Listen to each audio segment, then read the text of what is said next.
La galette des rois du palace parisien, le Peninsula, que l'on doit à la chef pâtissière Anne Coruble, ça coûte 80 €. C'est disponible pour 8 à 10 personnes et il y a une petite particularité.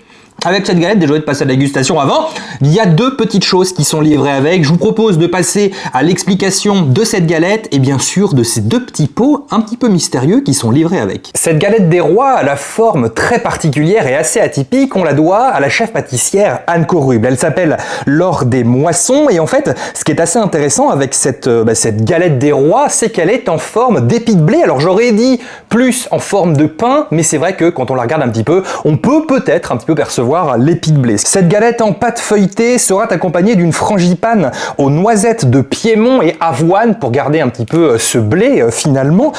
Caramel houblon pour une légère note d'amertume, c'est ce que je vous expliquais, que l'on va retrouver dans les petits pots qui sont présentés. Oula, c'est pas le bon pot. Ici, caramel houblon, je vous ai peut-être un petit peu spoilé puisque praliné avoine également. Dans l'autre, nous retrouvons une crème crue à la vanille fumée. Alors il y a un petit mode d'emploi qui est d'ailleurs proposé par le Peninsula au moment où l'on va récupérer sa galette. On sent que c'est quelque chose de pâtissier, on sent que c'est quelque chose qui est pensé, qui est réfléchi pour que tous les goûts puissent se retrouver directement dans l'assiette. Si ce n'est pas la galette la plus impressionnante visuellement, quoi qu'elle soit atypique, c'est pourtant celle que j'ai le plus hâte de déguster avec notamment ce petit caramel houblon et cette crème fumée. Honnêtement, je pense que la dégustation va être dingue. Je vous donne donc rendez-vous dans la prochaine vidéo pour déguster tout ça. On va se faire un petit plaisir.